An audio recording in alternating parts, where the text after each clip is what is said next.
Hello बच्चों, जैसे कि देख सकते हैं आज हम आपको लेकर आए हैं विराम चिन्ह। विराम चिन्ह अर्थात क्या होता है? विराम चिन्ह का अर्थ होता है रुकना या ठहरना। ठीक है, हम कह सकते हैं वाक्यों को लिखते और बोलते समय बीच में कहीं थोड़ा रुकना पड़ता है, जिससे भाषा अस्पष्ट, अर्थवान यूं भावपूर्ण हो जाती है। लिखित भाषा में इस ठहराव को दिखाने के लिए कुछ विशेष प्रकार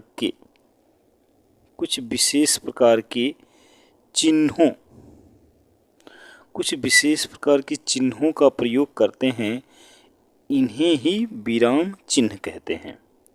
इन्हें ही हम क्या कहते हैं? विराम चिन्ह कहते हैं। अब जैसे यहाँ से अगर हम बात करें,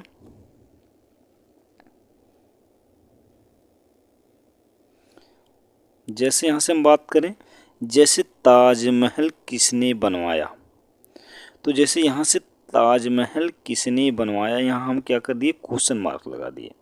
तो क्वेश्चन मार्क लगा दिए तो ये हमारा वाक्य क्या कर दिया? अस्पष्ट हो रहा है। फिर कह रहा है दूसरा क्वेश्चन, श्याम आया है, यहाँ पर हम लिख दें विस्मयादिबोधक चिन्ह, श्याम आया है। तो इससे हमारा क्या होगा? अर्थ इसका अस्पष्ट हो जाता है। चलो फिर हम नेक्स्ट चलते हैं। हम विराम चिन्ह के मुख्य रूप से निम्नलिखित भाग हैं। अगर हम देखें विराम चिन्ह के निम्नलिखित मुख्य रूप से निम्नलिखित भाग है। पहला जैसे आपका है अर्धविराम। अर्धविराम का जो है इस प्रकार से बिंदी होती है और एक ऐसे लगाया जाता है, इसे हम कहते हैं अर्धविराम। फिर हम देखें पूर्ण विराम, जिसे हम एक ऐसे लगाते हैं। फिर उपविराम, जिसे हम इस प्रकार से अनुपातिक मान की तरह लगाते हैं। प्रश्नवाचक चिन्ह इस प्रकार से कुछ होता है। और अगर यहाँ से बात करें तो अल्प विराम केवल हम ऐसे कॉमा लगाते हैं। चलिए फिर नेक्स्ट आगे हम देखते हैं विस्मयादिबोधक। अगर यहाँ से हम बात करें तो विस्मयादिबोधक, जैसे हम कहीं पर कोई आश्चर्यजनक बात करते हैं तो वहाँ पर हम विस्मयादिबोधक का चिन्ह करते हैं। फिर उद्धरण चिन्ह, किसी भी वाक्य को हम स्पष्ट करने के लिए या क्या कहते हैं निर्देशित करने के लिए हम उद्धरण चिन्ह का प्रयोग करते हैं। योजक चिन्ह, जैसे यहाँ आपको लिखना हुआ माता या पिता, ऐसे इस प्रकार से तो हम योजक का चिन्ह का प्रयोग करते हैं। विवरण चिन्ह, फिर ये आपका कोष्ठक चिन्ह और ये आपका है लाघव चिन्ह। कुल 11 प्रकार के आपके होते हैं। चलो हम देखते हैं इनका संक्षिप्त रूप देखते हैं। जैसे हमारा पहला है अर्धविराम। देखिए अर्धविराम हमारा कुछ इस प्रकार से होता है। देखिए अर्धविराम का अर्थ है आधा विराम।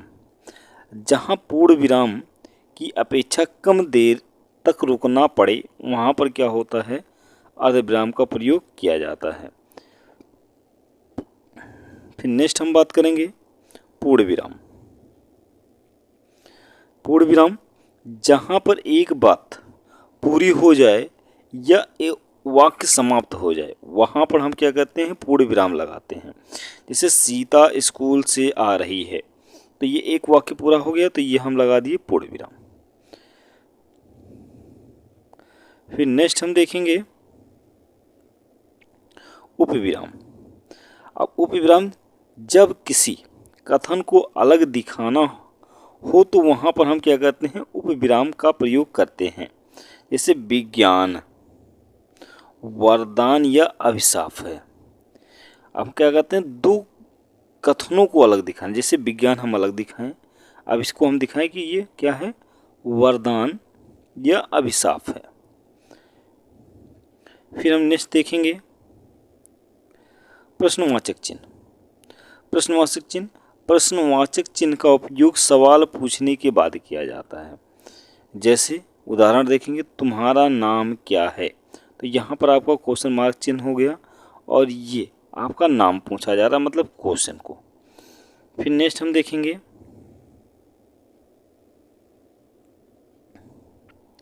कह रहा है कि जहाँ थोड़ी देर रुकना पड़े वहाँ अल्प विराम प्रयोग चिन्ह का प्रयोग किया जाता है। जैसे टेबल, कुर्सी, पंखा, ऐसे हम कॉमा लगा के लिखते हैं, मतलब टेबल।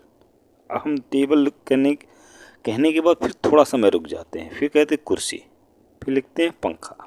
तो इस प्रकार से हम यहाँ पर कॉमा लगा के ऐसे चलते हैं, तो इसे हम कहते हैं अल्प विराम। फिर नेक्स्ट देखेंगे विस्मयादि बोधक चिन्ह। विस्मयादि बोधक का मतलब क्या हुआ, जैसे हम कहीं विस्मय, हर्ष, शोक, घृणा, प्रेम आदि भावों को प्रकट करने वाले शब्दों के आगे हम क्या करते हैं, इनका प्रयोग करते हैं। जैसे वाह, तुम धन्य हो, अरे अरे ये कैसी बात है। तो इस प्रकार से जहाँ हम प्रयोग करते हैं वहाँ विस्मयादि बोधक का चिन्ह करते हैं। चलो फिर नेक्स्ट देखते हैं। 7वां है उद्धरण चिन्ह। कह रहा है किसी स्थान पर ज्यों का त्यों उद्धरण करने वाले उदाहरण या अवतरण चिन्ह का प्रयोग करते हैं। तो ये आपका होता प्राधीन सपन सुख नाही। तो ये क्या है, कहीं से वाक्य को लिया गया, तो इसे हम उद्धरण चिन्ह में लिख दिए। चलो फिर नेक्स्ट हम देखते हैं योजक चिन्ह।